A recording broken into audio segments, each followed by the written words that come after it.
Welcome to the HCI family of podcasts. We're your source for personal, professional, and organizational growth and development. We share our own original research, explore industry trends, and interview executives and thought leaders from across the globe. Join us for practitioner-oriented content around all things leadership, HR, talent management, organizational development, and change management. Maximize your personal and organizational potential with the HCI family of podcasts. Ray Grady, welcome to the conversation today. Thank you. Good to be here, John. It is a pleasure to be with you. You're joining us from the Chicago area. I'm south of Salt Lake City in Utah. And today we're going to be talking about best practices and scaling your freelance and contract workforces.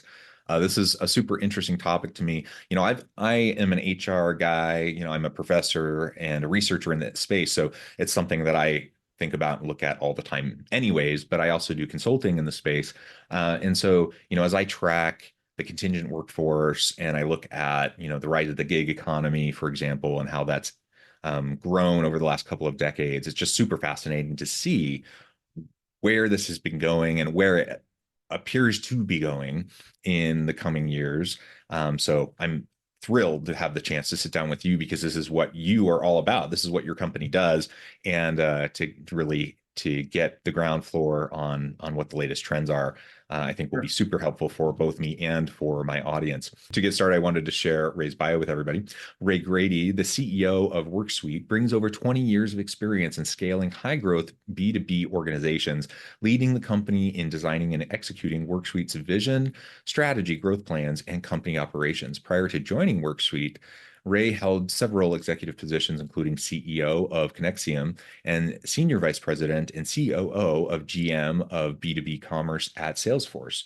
Previously, Ray was President and COO of CloudCraze, where he led the company through its 2018 acquisition by Salesforce. Ray lives in Chicago area with his family, and in his free time, he likes to play golf poorly and wake surf. I also like to play golf poorly, as well as many other sports that I play poorly. Anyways, great to have you. Anything you would like to add by way of your background or personal context before we dive in any further? No, I think, John, that was great. No, I'm excited to talk about, what I've been at Worksuite now a little over 6 months. So, relatively new to the space, but coming up to speed pretty quickly. And it's like you said earlier, it's a dynamic space, and there are lots of things that are forcing customers to think about their labor and their workforce differently. And I think we're in an interesting place at the right time. Yeah. Well, it's so interesting when we just think about the labor force and how things have been shifting. I mean, certainly in recent years, as we think just like pre-pandemic to post-pandemic, that shift is dramatic. But if you go back in time, just like a couple decades to now, I mean, the shift has been tremendous. So with all that in mind, we don't have to get into like all the historical context, but why don't you lay out for us some of the trends that Worksuite is currently seeing in the freelance market? Well, we're seeing it's a huge market, right? It's a huge market, and it's a huge global market. I mean, in North America alone, we think up to 60% of the U.S. workforce is contract or freelance in nature, and that number is growing year over year. We think it's growing for logical reasons. I think future of work from home, culturally, different generations thinking about work differently than previous generations, I think are all leading to this kind of growth and working where you want, living the life you want. And freelance can be, a real enabler of that. So I'd say, one of the biggest trends that we're seeing is one, companies thinking about freelance, contract, influencer, whatever industry they're in, as part of an overall talent acquisition and retention strategy. So historically, we didn't see heads of HR, chief people officers really engage with contract or freelance. It was kind of a separate thing on the outside. Now we're seeing companies think about them holistically. I was just on with a large global brand today, and she was talking about her full-time group. She was talking about the vendor management component and then the freelancer component, and how she can think about all these things together. Like one of the largest, travel hospitality brands in the world thinking that way. And we're starting to see, more and more companies think that way. We're starting to see companies of scale building their entire business model around freelance or contract only. So if you Yeah. look at a lot of editorial businesses or content-driven businesses, there is no real full-time staff. It's all delivered via freelance, and we're starting to see that trend grow globally as well. And then I'd also say, I talked about it, I mentioned it earlier, the growth in influencer and how brands are using influencers to market their brand today. I mean, historically, maybe it was a cutting edge brand and they were doing it just to kind of get the word out. Now it is a real marketing channel for every brand, B2B, B2C, et cetera.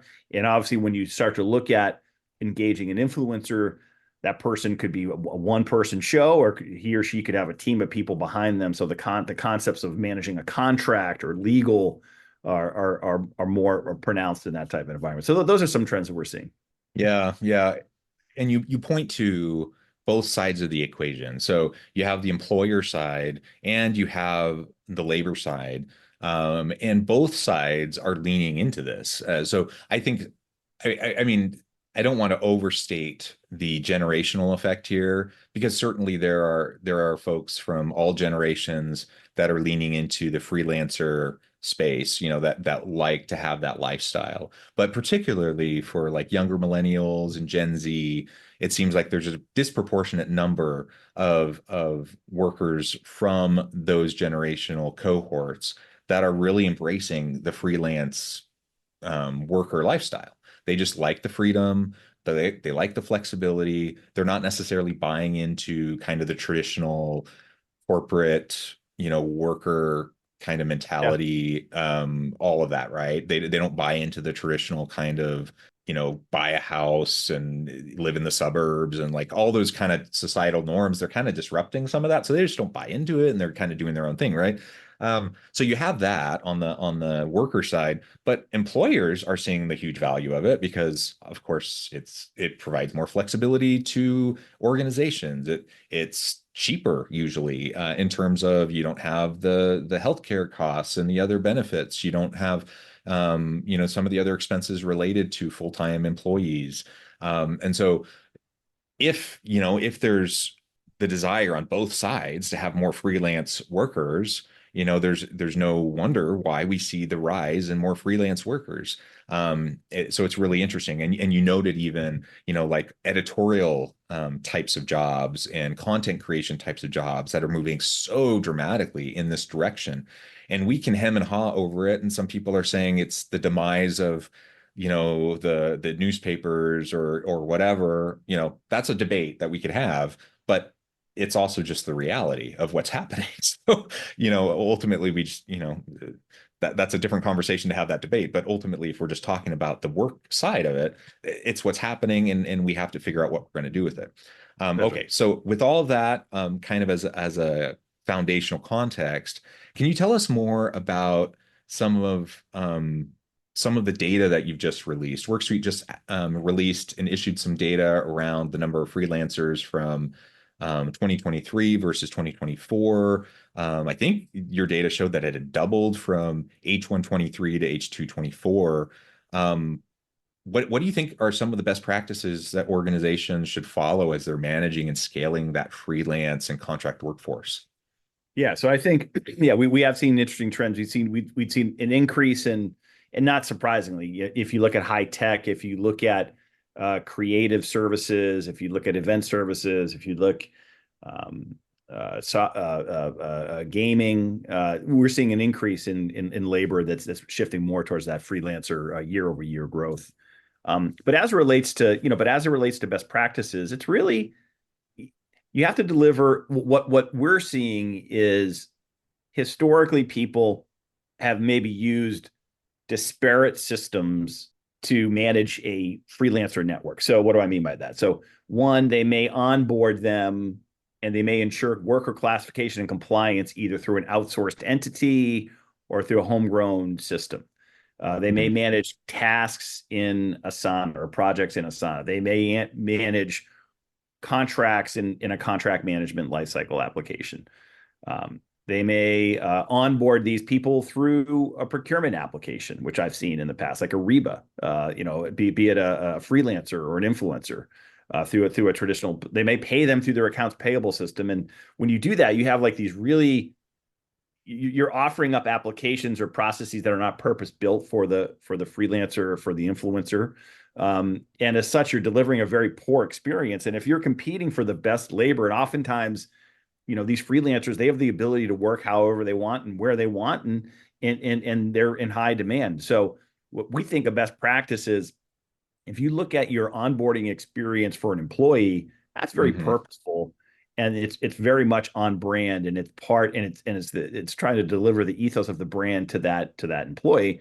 We're seeing companies take a step back and mirror that. You obviously don't want to marry your full-time employees with your freelancers or with influencers who are coming in episodically, but you do want to deliver a very seamless and elegant experience to ensure that they're being classified correctly, to ensure that they're being onboarded appropriately, that they're gathering their bank information in an intelligent and easy way, that they're being paid when they want in the currency in which they want, and they're being assigned tasks all in one application. So we're seeing this chunking up of disparate applications into one, and thankfully we have the ability to deliver that to our customers. Yeah, you just mentioned a whole bunch of the technical logistical pieces that I think we definitely need to be thinking about. So your company helps with that, which I think is super important to consider and super helpful. You also mentioned something that I think is also important is how we connect our kind of typical quote unquote regular workforce, our full-time and part-time employees who are considered employees of the organization versus the freelance contingent workforce working with our organization. And especially if we have an increasing number of the workers in our organization being freelancers, we have to think carefully about that strategy. We have to think about how do we create a sense of culture and community? How do we create like synergies and innovation within our organization when we have these ebbs and flows of freelancers moving in and out of the ecosystem with our full-time and part-time people? I don't have any good answers to that. It obviously depends on the organization. It depends on the level to which you're utilizing contingent workers. But these are really important questions. I mean, you really have to think carefully about it. And to the extent you're really leveraging the freelance market, it changes, I think, the equation on like what you're doing there. I've seen many organizations who've really leaned heavily into the freelance market who haven't thought about these questions, and it's come back to bite them big time. So, any thoughts on that? Like how to navigate that? Yeah, I think one, it's if in fact companies are going to make a strategic decision to invest in their own curated freelancer network, and hey, this is going to be a big part of our overall talent acquisition strategy and how we're going to deliver tasks, projects, to the marketplace. It's being thoughtful and mindful on how to brand that, right? So we have some customers who, when they are out and they're talking about opportunities and they're talking about working for their company, they'll have an engaging section of their website that's speaking specifically to a gig worker or to a freelancer or to an influencer, right? And it's branded appropriately, and they're giving a value proposition around the company, just like they would give it to a full-time employee. And they're doing that because, one, they want to ensure that they're getting the best talent, but then they also, once they bring them in and they've identified the opportunity, they want to curate and manage that experience to where, if you have a great copywriter writing for you, you want to keep that person engaged. And maybe you're, Ziff Davis, or you have a lot of different periodicals that you can write for underneath one major brand. You want to keep that person kind of in a walled garden, to where if we can keep her engaged, excited about the opportunities, excited about the work, she's going to stick within, the business, right? So she may not be a full-time person. She may bounce around from application to application, periodical to periodical, whatever the case may be. But it's also, you're not letting them go. You're not just throwing them back into a pool and bringing new people in, because then there's no continuity, to your point of, building culture and building kind of a brand within that freelancer community. So we're seeing companies, being really mindful in how they're going to identify and attract the talent and then kind of manage the talent themselves, and not through a third-party vendor management system or third-party marketplace, et cetera. Yeah, yeah, I think that's right. Those are some really great insights and some tips that we should be considering. So as we move forward, another thing we need to think about is the impact of AI on all of this. So deep machine learning, artificial intelligence. I suppose even if we can get beyond that and just think about technological innovation generally and advanced robotics, et cetera, like basically technological disruption and displacement of jobs, more broadly. We can think about displacement and layoffs, et cetera, right? And how it's going to be taking over jobs. That changes the whole labor market, right? So we've been talking about how freelancers and gig workers are changing the labor market. Now we have this other component that we've been seeing accelerate in recent years due to large language models, chat GPT, et cetera. That's disrupting the labor market. How do you see these two pieces coinciding, as we think about freelancers versus AI and the traditional kind of labor market model? Yeah, I think there's still some things to get kind of flushed out there. I think we're still in the early innings of losing significant part of our labor pool to autonomous agents, AIs, on top of a large language model. But what we're seeing, I'm seeing it in my own business, running my own company, and then within my customers, people are using these autonomous agents to just be more purposeful, personalized, and more efficient in getting their day in and day out task completed, right? So I've not seen a wholesale swap out of people for a bot, as an example. But what I do see is my internal marketing team being way more efficient in a thought piece or a blog post or something to that effect, because they can leverage these large language models to help them kind of jumpstart or get a piece of content going. I can promote code into production faster by leveraging tooling to get through my QA process. I can develop code faster because I can have, a co-pilot with my engineering team. So I'm seeing just greater efficiency gains coming from leveraging large language models and wholesale replacement of functions. Now, it's still the early innings of AI. I think it's going to be the most disruptive piece of technology in my lifetime, and I'm old, right? So I saw the birth of the browser, and, the birth of the internet, and I still think it's going to be. I think it's going to be bigger than that. I think we're in kind of a trough of disillusionment a little bit right now, whereas companies overinvested, and maybe they're not really finding that business application. It's going to bounce back around pretty quickly. So we'll see which jobs are actually, in fact, eliminated. But I think, like any other technological trend, if there are jobs eliminated, there'll be new jobs created, and it's going to be a net positive, not a net negative. That's how I'm looking at it. Yeah, and the interplay, between, displacement of entire jobs or even careers, like early days of ChatGPT, that was like the Chicken Little, the sky is falling, we're going to lose all these jobs. And, even at the time, I'm thinking, well, maybe it's possible, but what I was thinking even at the time was much more likely is what we're going to see is a lot of jobs that are just going to simply have displaced tasks. Right. And for most of us, it's going to be the types of things we don't want to do anyways. So, right. Like the repetitive types of things, the mind-numbing, types of boring things that we don't want to do anyways, that we would love to be more productive at and efficient at anyways.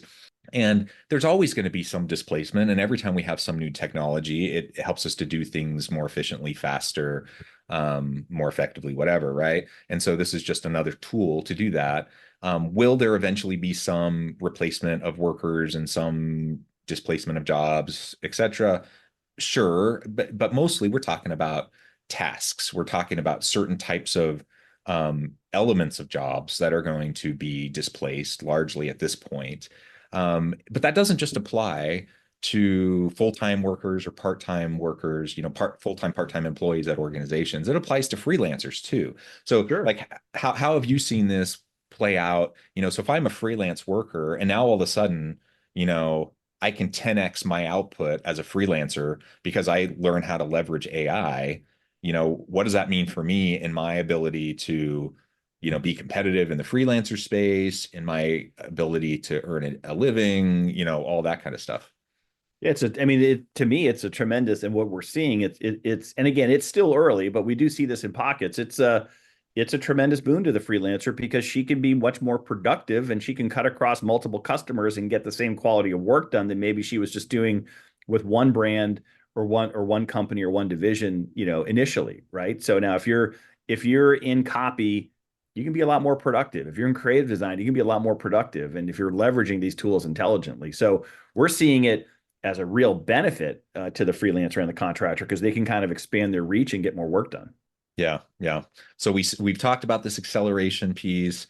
The pandemic certainly helped us accelerate into the adoption of many of these disruptive technologies.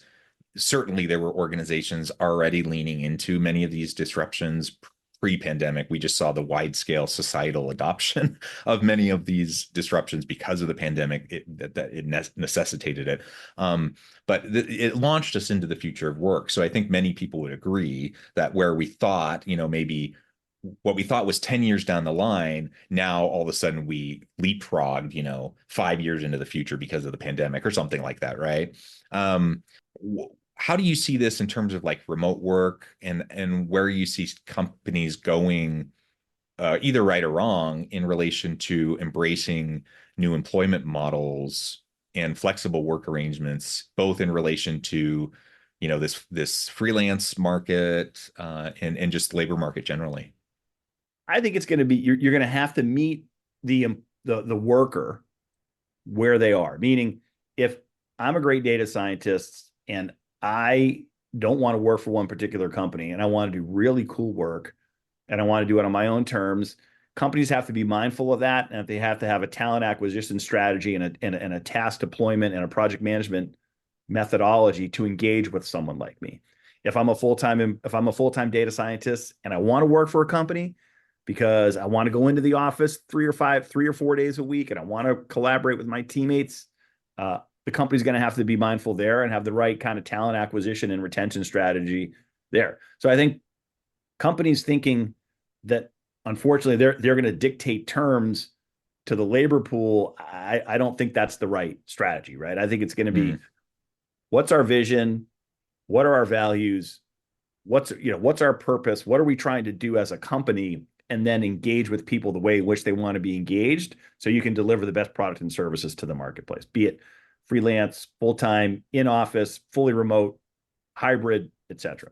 Yeah, and I tend to agree. And it's this tension because a lot of organizations, a lot of employers feel like they do get to dictate. And to some extent they do. I mean, it's the ebb and flow of the labor market, supply demand issues. And we all saw, a year and a half ago, it was certainly the worker side had all of the leverage, and now, the employer side has a little bit more leverage. But I think as we really think long term, I totally agree with you. I think the worker side is going to have more leverage than the employer side. And so I think we really do need to think about, when we think about things like return to office mandates, like these blanket mandates, in some cases, are they necessary? Maybe, I don't know every company and every company situation, but in some cases they may be necessary. But my guess is in most cases they're not.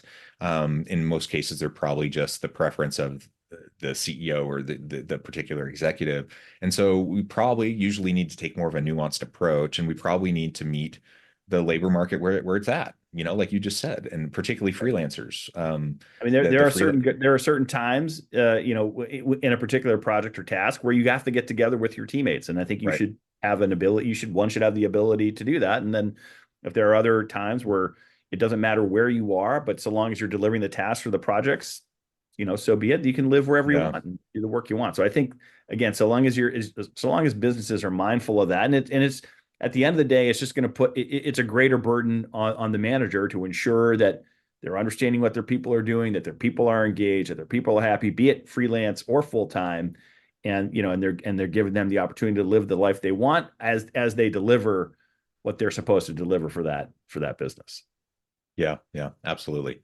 Well, Ray, this has just been a great conversation. I note the time. I need to let you go here in just a minute. But before Yeah. we wrap things up for today, I wanted to give you a chance to share with the audience how they can connect with you, find out more about your team, where they can find more resources, etc. And then give us the final word on the topic for today. Sure. Yeah. So you come to worksuite.com. You can find us. You can find me, Ray Grady, on LinkedIn and on Twitter. I try to be pretty active, not only talking about what we're doing at Worksuite, but also referencing interesting third party materials from lots of folks in the marketplace that are writing about this and that are kind of excited about the freelancer economy. So I'd ask if you want to just learn more about the space, not just more about Worksuite. Come to us. Read our blog and read our content, because we're trying to be educational, as this is a relatively newer category that we're trying to get people to understand and get excited about. And then I'd say if in fact you are as a business, be it mid-market or large businesses, we serve them all. If you're excited about understanding how building your own proprietary freelancer network or gig economy or tapping into an influencer economy that maybe didn't think you had to before, would love to share that information with you. So, would love to, if folks want to learn more, reach out to me directly. You can find me on LinkedIn. You can find me on our homepage. And I really appreciate you giving me the opportunity to speak today about the space. It was fun, Jonathan. Thank you.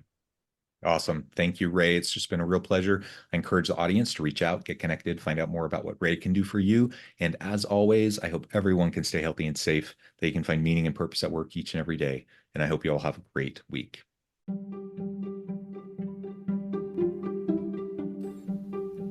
Thanks for joining us for this episode of the podcast. We hope you stay healthy and safe, and please join us again soon.